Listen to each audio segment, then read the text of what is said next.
O Grande Conflito, capítulo 27. A vida que satisfaz. Como alcançar paz de alma. Onde quer que a palavra de Deus tenha sido fielmente pregada, seguiram-se resultados que atestaram de sua origem divina. O Espírito de Deus acompanhou a mensagem de seus servos e a palavra era proclamada com poder. Os pecadores sentiam-se despertar-se-lhes a consciência. A luz que alumia a todo homem que vem ao mundo iluminava-lhes os íntimos recessos da alma e as coisas ocultas das trevas eram manifestas. Coração e espírito eram possuídos de profunda convicção. Convenciam-se do pecado, da justiça e do juízo vindouro. Tinham a intuição da justiça de Jeová e sentiam terror de aparecer, em sua culpa e impureza, perante aquele que examina os corações. Com angústia exclamavam: quem me livrará do corpo desta morte? Ao revelar-se a cruz do Calvário, com o infinito sacrifício pelos pecados dos homens, viram que nada, senão os méritos de Cristo, seria suficiente para a expiação de suas transgressões. Somente esses méritos poderiam reconciliar os homens com Deus. Com fé e humildade, aceitaram o Cordeiro de Deus, que tira o pecado do mundo. Pelo sangue de Jesus tiveram a remissão dos pecados passados. Aquelas almas produziram frutos dignos de arrependimento, creram e foram batizadas e levantaram-se para andar em novidade de vida, como novas criaturas em Cristo Jesus, não para se conformarem aos desejos anteriores, mas, pela fé no Filho de Deus, seguir-lhe os passos, refletir-lhe o caráter e purificar-se assim como ele é puro. As coisas que antes odiavam, agora amavam, e as que antes amavam, passaram a odiar. Os orgulhosos e presunçosos tornaram-se mansos e humildes de coração. Os vaidosos e arrogantes se fizeram sérios e acessíveis. Os profanos se tornaram reverentes, sóbrios os ébrios, os devassos puros. As modas vãs do mundo foram postas de parte. Os cristãos procuravam não o enfeite exterior, no frisado dos cabelos, no uso de joias de ouro, na compostura dos vestidos, mas o homem encoberto no coração, no incorruptível trajo de um espírito manso e quieto, que é precioso diante de Deus. 1 Pedro capítulo 3, versos 3 e 4. Os despertamentos resultaram em profundo exame de coração e humildade. Caracterizavam-se pelos solenes e fervorosos apelos ao pecador, pela terna misericórdia para com a aquisição efetuada pelo sangue de Cristo. Homens e mulheres oravam e lutavam com Deus pela salvação de almas. Os frutos de semelhantes avivamentos eram vistos nas almas que não recuavam da renúncia e do sacrifício, mas se regozijavam de que fossem consideradas dignas de sofrer o vitupério e provação por amor de Cristo. Notava-se uma transformação na vida dos que tinham professado o nome de Jesus. A comunidade se beneficiava por sua influência. Uniam-se com Cristo e semeavam no Espírito a fim de ceifar a vida eterna. Podia-se dizer deles: fostes contristados para o arrependimento, porque a tristeza segundo Deus opera arrependimento para a salvação, da qual ninguém se arrepende, mas a tristeza do mundo opera a morte. Porque quanto cuidado não produziu isto mesmo em vós, que segundo Deus fostes contristados? Que apologia, que indignação, que temor, que saudades, que zelo, que vingança. Em tudo mostrastes estar puros neste negócio. 2 Coríntios capítulo 7, versos 9 a 11. Este é o resultado da obra do Espírito de Deus. Não há prova de genuíno arrependimento a menos que ele opere reforma na vida. Se restitui o penhor, devolve o que tinha roubado, confessa os pecados e ama a Deus e seus semelhantes, pode o pecador estar certo de que encontrou paz com Deus. Foram estes os efeitos que, em anos anteriores, se seguiram as ocasiões de avivamento religioso. Julgados pelos seus frutos, sabia-se que eram abençoados por Deus para a salvação dos homens e para erguimento da humanidade. Muitos dos despertamentos dos tempos modernos têm, no entanto, apresentado notável contraste com aquelas manifestações de graça divina que nos primitivos tempos se seguiam aos labores dos servos de Deus. É verdade que se desperta grande interesse, muitos professam conversão e há larga afluência às igrejas.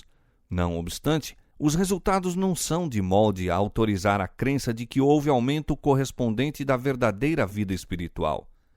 A luz que chameja por algum tempo logo fenece, deixando as trevas mais densas do que antes. Avivamentos populares são muitas vezes levados a efeito por meio de apelos à imaginação, excitando-se as emoções, satisfazendo-se o amor ao que é novo e surpreendente. Conversos ganhos desta maneira têm pouco desejo de ouvir a verdade bíblica, pouco interesse no testemunho dos profetas e apóstolos. A menos que o serviço religioso assuma algo de caráter sensacional, não lhes oferece atração. Não é atendida a mensagem que apele para a razão desapaixonada. As claras advertências da palavra de Deus, que diretamente se referem aos seus interesses eternos, não são tomadas a sério. Por toda a alma verdadeiramente convertida, a relação com Deus e com as coisas eternas será o grande objetivo da vida. Mas onde, nas igrejas populares de hoje, o espírito de consagração a Deus? Os conversos não renunciam ao orgulho e amor do mundo. Não estão mais dispostos a negar-se, tomar a cruz e seguir o manso e humilde Nazareno do que estiveram antes de se converter. A religião tornou-se o entretenimento dos incrédulos e céticos, porque tantos que são portadores de seu nome lhes desconhecem os princípios. O poder da piedade quase desapareceu de muitas das igrejas. Piqueniques, representações teatrais nas igrejas, quermesses, casas elegantes, ostentação pessoal desviaram de Deus os pensamentos. Terras e bens e ocupações mundanas absorvem a mente, e as coisas de interesse eterno mal recebem atenção passageira. Apesar do generalizado declínio da fé e da piedade, há verdadeiros seguidores de Cristo nestas igrejas. Antes de os juízos finais de Deus caírem sobre a terra, haverá entre o povo do Senhor tal avivamento da primitiva piedade como não fora testemunhado desde os tempos apostólicos. O Espírito e o poder de Deus serão derramados sobre seus filhos. Naquele tempo, muitos se separarão das igrejas em que o amor deste mundo suplantou o amor a Deus e a sua palavra. Muitos, tanto pastores como leigos, aceitarão alegremente as grandes verdades que Deus providenciou fossem proclamadas no tempo presente, a fim de preparar um povo para a segunda vinda do Senhor. O inimigo das almas deseja estorvar essa obra, e antes que chegue o tempo para tal movimento, esforçar-se-á para impedi-la, introduzindo uma contrafação. Nas igrejas que puder colocar sob seu poder sedutor, fará parecer que a bênção especial de Deus foi derramada. Manifestar-se-á o que será considerado como grande interesse religioso. Multidões exultarão de que Deus esteja operando maravilhosamente por elas, quando a obra é de outro espírito. Sob o disfarce religioso, Satanás procurará estender sua influência sobre o mundo cristão. Em muitos dos avivamentos ocorridos durante o último meio século, tem estado a operar, em maior ou menor grau, as mesmas influências que se manifestarão em movimentos mais extensos no futuro. Há um excitamento emotivo, mistura do verdadeiro com o falso, muito apropriado para transviar. Contudo, ninguém necessita ser enganado. À luz da palavra de Deus, não é difícil determinar a natureza destes movimentos. Onde quer que os homens negligenciem o testemunho da Escritura Sagrada, desviando-se das verdades claras que servem para provar a alma e que exigem a renúncia de si mesmo e a do mundo, podemos estar certos de que ali não é outorgada a bênção de Deus. E, pela regra que o próprio Cristo deu, por seus frutos os conhecereis. Mateus 7,16. É evidente que esses movimentos não são obra do Espírito de Deus. Nas verdades de sua palavra, Deus deu aos homens a revelação de si mesmo, e a todos os que as aceitam servem de escudo contra os enganos de Satanás. Foi a negligência destas verdades que abriu a porta aos males que tanto se estão generalizando agora no mundo religioso. Tem-se perdido de vista, em grande parte, a natureza e importância da lei de Deus. Uma concepção errônea do caráter, perpetuidade e vigência da lei divina tem ocasionado erros quanto à conversão e santificação, resultando em baixar na Igreja a norma da piedade. Aqui deve encontrar-se o segredo da falta do Espírito e poder de Deus nos avivamentos de nosso tempo. Há, nas várias denominações, homens eminentes por sua piedade que reconhecem e lamentam este fato. O professor Eduardo A. Parque, apresentando os perigos atuais de natureza religiosa, diz acertadamente: fonte de perigos é a negligência, por parte do púlpito, de insistir sobre a lei divina. Nos dias passados, o púlpito era o eco da voz da consciência. Os nossos mais ilustres pregadores davam admirável majestade aos seus discursos, seguindo o exemplo do Mestre e pondo em preeminência a lei, seus preceitos e ameaças.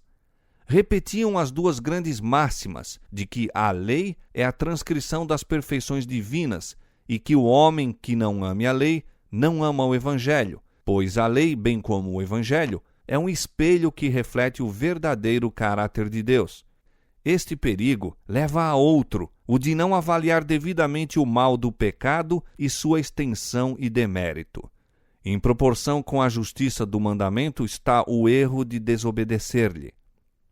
Unindo aos perigos já mencionados, está o de depreciar a justiça de Deus. A tendência do púlpito moderno é separar da benevolência divina a justiça divina, reduzir a benevolência a um sentimento em vez de exaltá-la a um princípio. O novo prisma teológico divide ao meio o que Deus havia ajuntado. É a lei divina um bem ou um mal? É um bem. Então, a justiça é um bem, pois que ela é uma disposição para executar a lei. Do hábito de desvalorizar a lei e a justiça divinas e o alcance e demérito da desobediência humana, os homens facilmente resvalam para o hábito de depreciar a graça que proveu a expiação do pecado. Assim, o Evangelho perde seu valor e importância no espírito dos homens, não tardando estes em praticamente pôr de lado a própria Escritura Sagrada. Muitos ensinadores religiosos asseveram que Cristo, pela sua morte, aboliu a lei, e em virtude disso, estão os homens livres de suas reivindicações. Alguns há que a representam como um jugo penoso, e, em contraste com a servidão da lei, apresentam a liberdade a ser gozada sob o Evangelho. Não foi, porém, assim que profetas e apóstolos consideravam a santa lei de Deus. Disse Davi: andarei em liberdade, pois busquei os teus preceitos. Salmo 119, 45. O apóstolo Tiago, que escreveu depois da morte de Cristo, refere-se ao decálogo como a lei real e a lei perfeita da liberdade. Tiago 2, 8 e 1, 25. E o escritor do Apocalipse, meio século depois da crucifixão, pronuncia uma bênção aos que guardam os seus mandamentos para que tenham direito à árvore da vida e possam entrar na cidade pelas portas. Apocalipse 22, 14. A declaração de que Cristo, por sua morte, aboliu a lei do Pai, não tem fundamento. Se tivesse sido possível mudar a lei ou pô-la de parte, não teria sido necessário que Cristo morresse para salvar o homem da pena do pecado. A morte de Cristo, longe de abolir a lei, prova que ela é imutável. O Filho do Homem veio para engrandecer a lei e torná-la gloriosa. Isaías 42, 21. Disse ele: não cuideis que vim destruir a lei. Até que o céu e a terra passem, nem um jota ou um tio se omitirá da lei.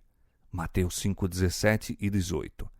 E com relação a si próprio, declara ele: Deleito-me em fazer a tua vontade, ó Deus meu. Sim, a tua lei está dentro do meu coração. Salmo 40, verso 8. A lei de Deus, pela sua própria natureza, é imutável. É uma revelação da vontade e caráter do autor. Deus é amor e sua lei é amor. Seus dois grandes princípios são amor a Deus e amor ao homem. O cumprimento da lei é o amor. Romanos 13, 10. O caráter de Deus é justiça e verdade. Esta é a natureza de sua lei. Diz o salmista: tua lei é a verdade. Todos os teus mandamentos são justiça. Salmo 119, versos 142 e 172. E o apóstolo Paulo declara: a lei é santa e o mandamento santo, justo e bom. Romanos 7, 12.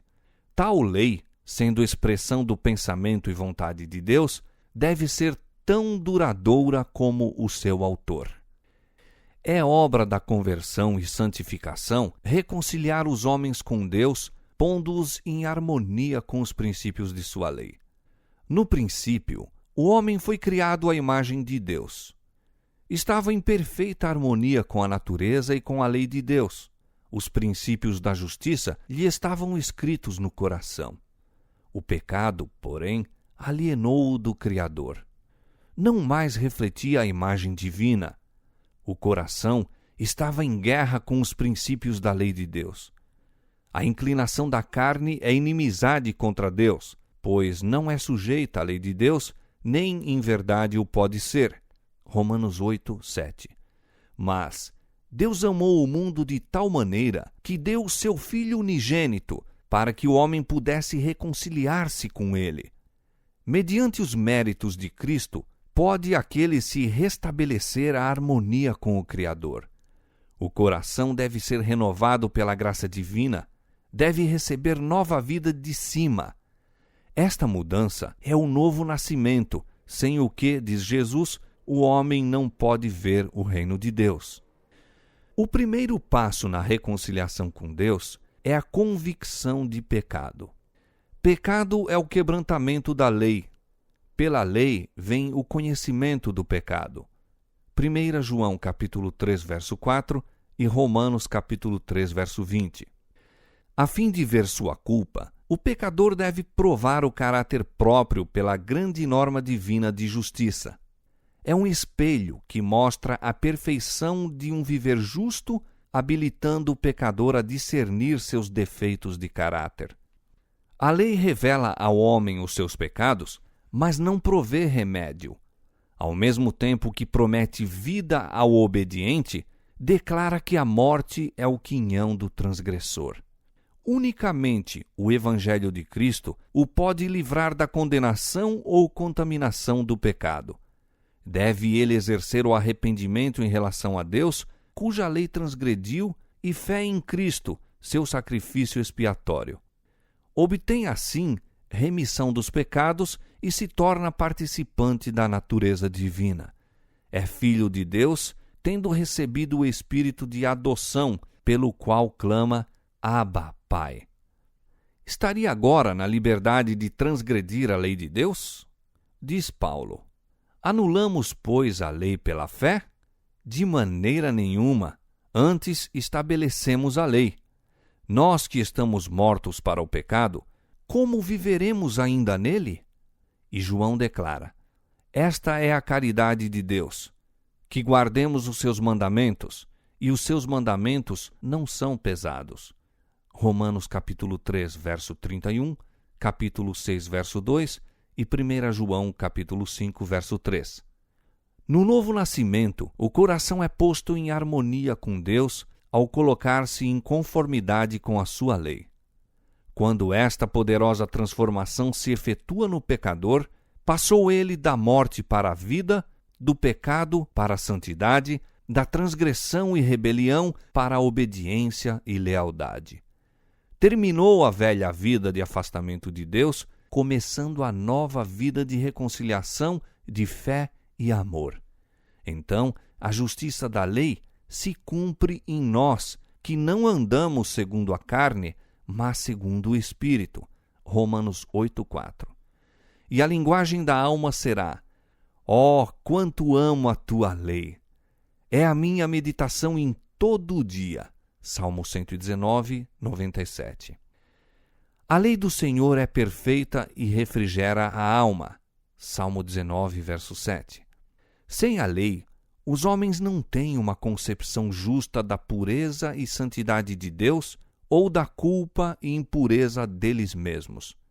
Não têm verdadeira convicção do pecado e não sentem necessidade de arrependimento.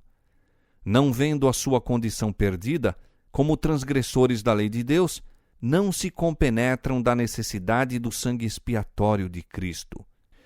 A esperança de salvação é aceita sem a mudança radical do coração ou reforma da vida. São assim abundantes as conversões superficiais e unem-se às igrejas multidões que nunca se uniram a Cristo. Outros sim, teorias errôneas sobre a santificação procedentes da negligência ou rejeição da lei divina, ocupam um lugar preeminente nos movimentos religiosos da época. Essas teorias não somente são falsas no que respeita à doutrina, mas também perigosas nos resultados práticos. E o fato de que estejam tão geralmente alcançando aceitação torna duplamente essencial que todos tenham clara compreensão do que as Escrituras ensinam a tal respeito. A verdadeira santificação é doutrina bíblica. O apóstolo Paulo, em carta à igreja de Tessalônica, declara: esta é a vontade de Deus, a vossa santificação, e roga, e o mesmo Deus de paz vos santifique em tudo. 1 Tessalonicenses capítulo 4, verso 3 e capítulo 5, verso 23. A Bíblia ensina claramente o que é a santificação e como deve ser alcançada. O Salvador orou pelos discípulos: santifica-os na verdade. A tua palavra é a verdade. João capítulo 17, verso 17. E Paulo ensina que os crentes devem ser santificados pelo Espírito Santo. Romanos 15, 16. Qual é a obra do Espírito Santo? Disse Jesus aos discípulos: quando vier aquele Espírito de verdade, ele vos guiará em toda a verdade. João 16, 13. E o salmista declara: tua lei é a verdade. Pela palavra e Espírito de Deus, se revelam aos homens os grandes princípios de justiça incorporados em sua lei. E desde que a lei de Deus é santa, justa e boa, e transunto da perfeição divina, segue-se que o caráter formado pela obediência àquela lei será santo. Cristo é um exemplo perfeito de semelhante caráter. Diz ele: eu tenho guardado os mandamentos de meu Pai. Eu faço sempre o que lhe agrada. João capítulo 15, verso 10 e capítulo 8, verso 29. Os seguidores de Cristo devem tornar-se semelhantes a ele. Pela graça de Deus, devem formar caráter em harmonia com os princípios de sua santa lei. Isto é santificação bíblica. Esta obra unicamente pode ser efetuada pela fé em Cristo, pelo poder do Espírito de Deus habitando em nós. Paulo admoesta aos crentes: operai a vossa salvação com temor e tremor, porque Deus é o que opera em vós tanto o querer como o efetuar segundo a sua boa vontade. Filipenses 2, versos 12 e 13. O cristão sentirá as insinuações do pecado, mas sustentará a luta constante contra ele. Aqui é que o auxílio de Cristo é necessário. A fraqueza humana se une à força divina e a fé exclama: graças a Deus que nos dá a vitória por nosso Senhor Jesus Cristo. 1 Coríntios 15, 57. As Escrituras claramente revelam que a obra da santificação é progressiva. Quando na conversão o pecador acha paz com Deus mediante o sangue expiatório, apenas iniciou a vida cristã. Deve agora aperfeiçoar-se, crescer até a medida da estatura completa de Cristo. Diz o apóstolo Paulo: uma coisa faço, e é que, esquecendo-me das coisas que atrás ficam e avançando para as que estão diante de mim, prossigo para o alvo, pelo prêmio da soberana vocação de Deus em Cristo Jesus. Filipenses capítulo 3, versos 13 e 14. E Pedro nos apresenta os passos por que a santificação bíblica deve ser atingida. Pondo nisto mesmo toda a diligência, acrescentai à vossa fé a virtude, e a virtude a ciência, e a ciência temperança, e a temperança paciência, e a paciência piedade, e a piedade amor fraternal, e ao amor fraternal caridade, porque fazendo isto nunca jamais tropeçareis. 2 Pedro capítulo 1, versos 5 a 10. Os que experimentam a santificação bíblica manifestarão um espírito de humildade. Como Moisés, depois de contemplarem a augusta e majestosa santidade, veem a sua própria indignidade contrastando com a pureza e excelsa perfeição do Ser infinito. O profeta Daniel é um exemplo da verdadeira santificação. Seus longos anos foram cheios de nobre serviço a seu mestre. Foi um homem muito desejado do céu. Daniel 10, 11. Todavia, ao invés de pretender ser puro e santo, este honrado profeta, quando pleiteava perante Deus em prol de seu povo, identificou-se com os que positivamente eram pecadores em Israel. Não lançamos as nossas súplicas perante tua face, fiados em nossas justiças, mas em tuas muitas misericórdias. Pecamos, obramos impiamente, declara ele. Estando eu ainda falando e orando, e confessando o meu pecado e o pecado do meu povo, e quando em ocasião posterior, o Filho de Deus lhe apareceu a fim de lhe dar instrução. Diz Daniel: transmudou-se em mim a minha formosura em desmaio, e não retive força alguma. Daniel capítulo 9, versos 18, 15 e 20, capítulo 10, verso 8.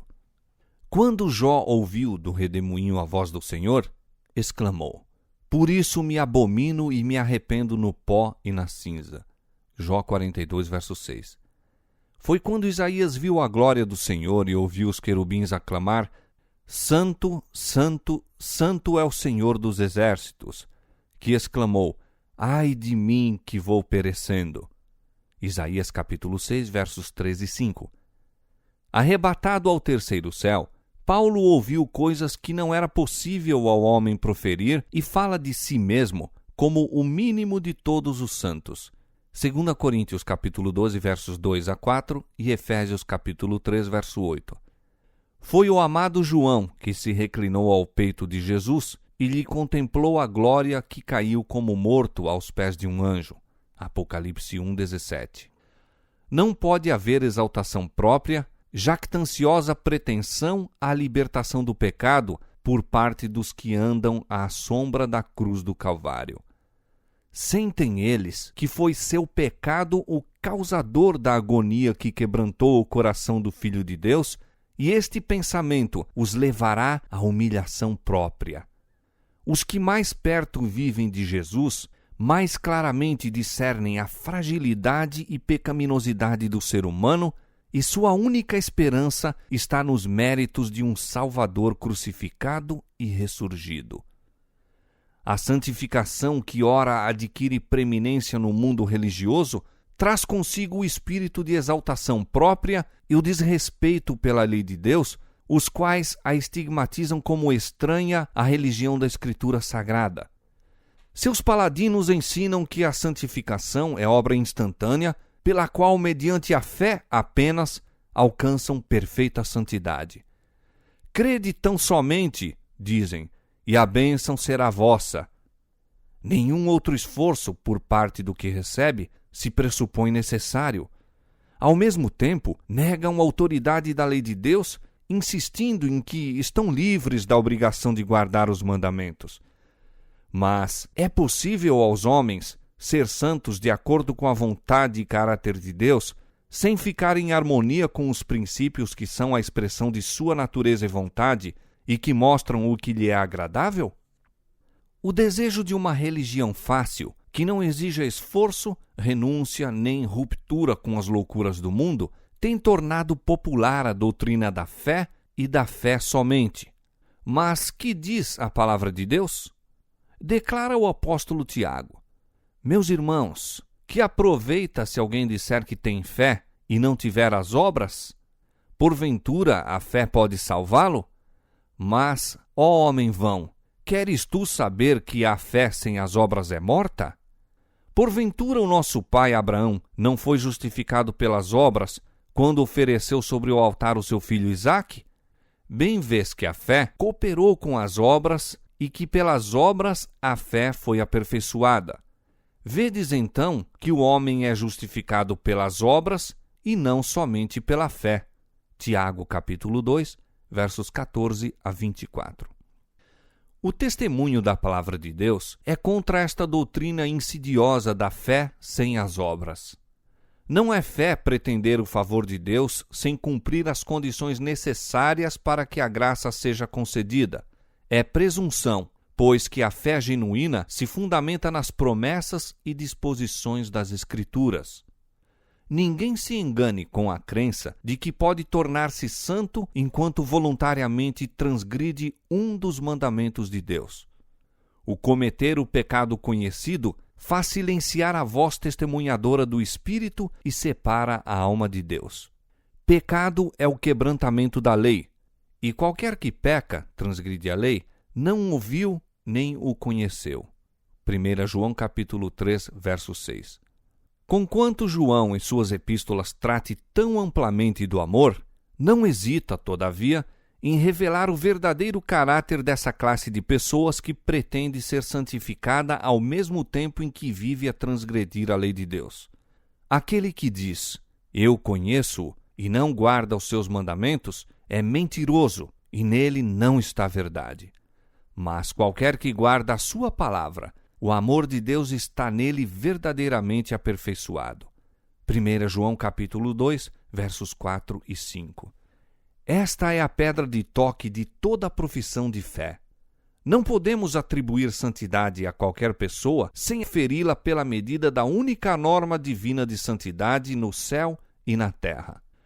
Se os homens não sentem o peso da lei moral, se amesquinham e consideram levianamente os preceitos de Deus, se violam o menor desses mandamentos e assim ensinam os homens, não serão de nenhum apreço à vista do céu e podemos saber que suas pretensões são destituídas de fundamento. E a alegação de estarem sem pecado é em si mesma evidência de que aquele que a alimenta longe está de ser santo. É porque não tem nenhuma concepção verdadeira da infinita pureza e santidade de Deus ou do que devem ser os que se hão de harmonizar com seu caráter. É porque não aprendeu o verdadeiro conceito da pureza e perfeição supremas de Jesus, bem como da malignidade e horror do pecado, que o homem pode considerar-se santo. Quanto maior a distância entre ele e Cristo, e quanto mais impróprias forem suas concepções do caráter e requisitos divinos, tanto mais justo parecerá aos seus próprios olhos. A santificação apresentada nas Escrituras compreende o ser inteiro, espírito, alma e corpo.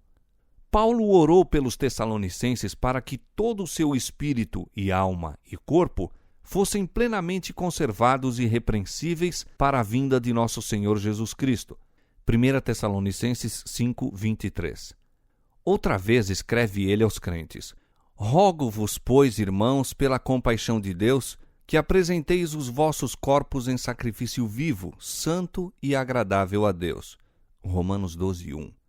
No tempo do antigo Israel, toda oferta trazida como sacrifício a Deus era cuidadosamente examinada. Se descobria qualquer defeito no animal apresentado, era rejeitado, pois Deus recomendara que a oferta fosse sem mancha.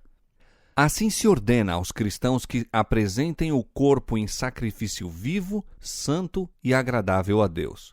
A fim de fazerem isto, todas as faculdades devem ser conservadas na melhor condição possível. Todo uso ou costume que enfraquece a força física ou mental inabilita o homem para o serviço de seu Criador. e agradar-se-á a Deus com qualquer coisa que seja menos do que o melhor que podemos oferecer? Disse Cristo: amarás o Senhor teu Deus de todo o teu coração. Os que amam a Deus de todo o coração desejarão prestar-lhe o melhor serviço de sua vida e estarão constantemente procurando pôr toda a faculdade do ser em harmonia com as leis que os tornarão aptos a fazer a sua vontade. Não aviltarão nem mancharão pela condescendência com o apetite ou paixões a oferta que apresentam a seu Pai Celestial. Diz Pedro: peço-vos que vos abstenhais das concupiscências carnais que combatem contra a alma. 1 Pedro 2,11.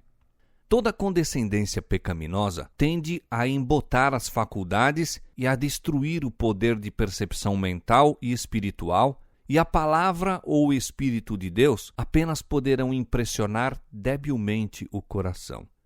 Paulo escreve aos Coríntios: purifiquemo-nos de toda a imundícia da carne e do espírito, aperfeiçoando a santificação no temor de Deus.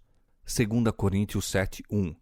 E entre os frutos do Espírito, caridade, gozo, paz, longanimidade, benignidade, bondade, fé, mansidão, enumera a temperança. Gálatas capítulo 5, versos 22 e 23. A despeito destas declarações inspiradas, quantos professos cristãos se acham a debilitar suas faculdades em busca de ganhos ou na adoração da moda?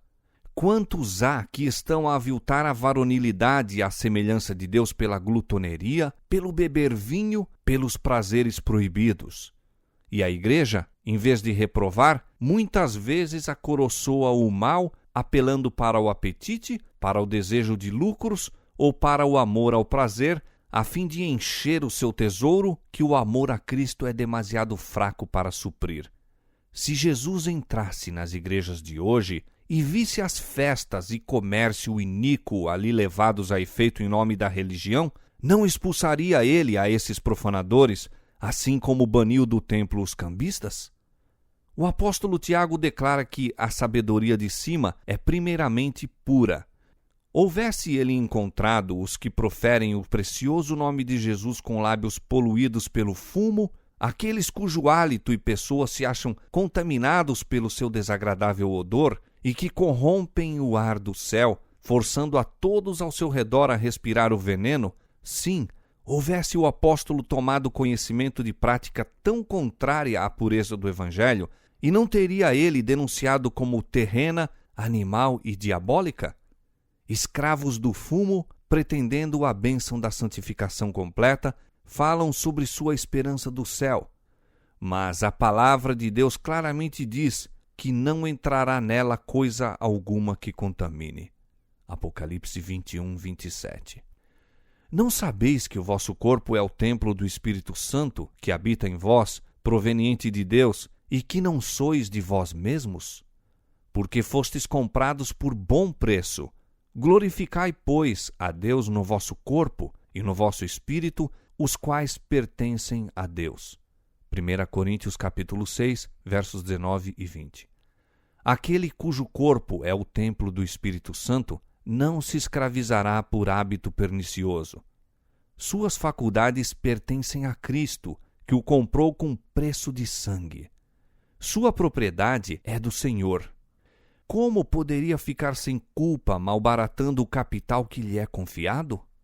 Cristãos professos despendem anualmente soma considerável com inúteis e perniciosas condescendências, enquanto almas estão perecendo à falta da palavra da vida. Deus é roubado nos dízimos e ofertas, enquanto consomem no altar das destruidoras concupiscências mais do que dão para socorrer os pobres ou para o sustento do Evangelho. Se todos os que professam ser seguidores de Cristo fossem verdadeiramente santificados, seus meios, em vez de serem gastos com desnecessárias e mesmo nocivas condescendências, reverteriam para o tesouro do Senhor, e os cristãos dariam um exemplo de temperança, renúncia e sacrifício. Seriam, então, a luz do mundo. O mundo está entregue à satisfação de si mesmo. A concupiscência da carne, a concupiscência dos olhos e a soberba da vida dominam as massas populares. Os seguidores de Cristo, porém, possuem uma vocação mais elevada. Saí do meio deles e apartai-vos, diz o Senhor, e não toqueis nada imundo. À luz da palavra de Deus, estamos autorizados a declarar que não pode ser genuína a santificação que não opere a completa renúncia de todo desejo pecaminoso e prazeres do mundo. Aos que satisfazem as condições, saí do meio deles e apartai-vos, e não toqueis nada imundo, a promessa de Deus é: eu vos receberei, e eu serei para vós pai, e vós sereis para mim filhos e filhas, diz o Senhor Todo-Poderoso. 2 Coríntios 6, versos 17 e 18. É privilégio e dever de todo cristão ter uma experiência rica e abundante nas coisas de Deus. Eu sou a luz do mundo, disse Jesus. Aquele que me segue não andará em trevas, mas terá a luz da vida. João 8:12. A vereda dos justos é como a luz da aurora que vai brilhando mais e mais até ser dia perfeito. Provérbios 4:18. Cada passo de fé e obediência leva a alma em relação mais íntima com a luz do mundo em que não há trevas humanas. Os brilhantes raios do sol da justiça resplandecem sobre os servos de Deus e devem estes refletir os seus raios. Assim como as estrelas nos falam de uma grande luz no céu, com cuja glória refulgem, assim também os cristãos devem tornar manifesto que há no trono do universo um Deus, cujo caráter é digno de louvor e imitação.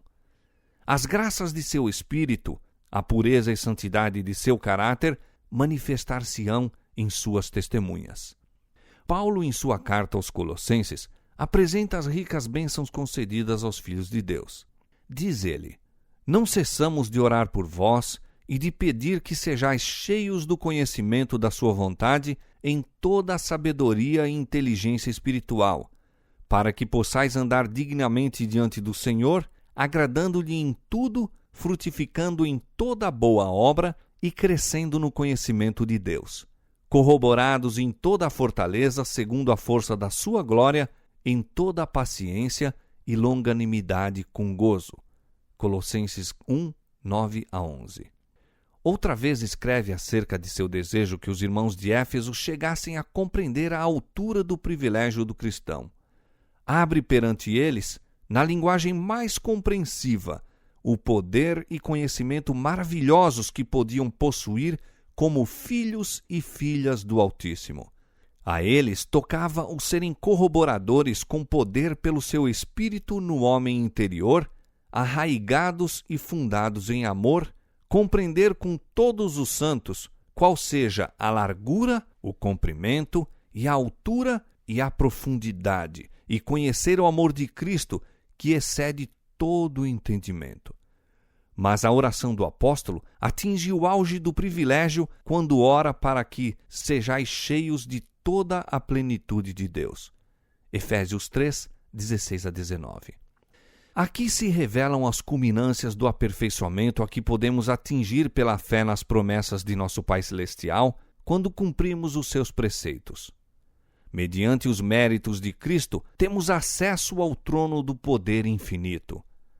Aquele que nem mesmo a seu próprio Filho poupou, antes o entregou por todos nós, como nos não dará também com ele todas as coisas? Romanos 8:32. O Pai deu ao Filho seu Espírito sem medida, e também nós podemos participar de sua plenitude. Diz Jesus: se vós, sendo maus, sabeis dar boas dádivas a vossos filhos, quanto mais dará o Pai Celestial o Espírito Santo àqueles que lhe o pedirem? Lucas 11:13. Se pedirdes alguma coisa em meu nome, eu o farei. Pedi e recebereis, para que o vosso gozo se cumpra. João 14:14 e 16:24. Posto que a vida do cristão deva ser caracterizada pela humildade, não deveria assinalar-se pela tristeza e depreciação de si mesmo.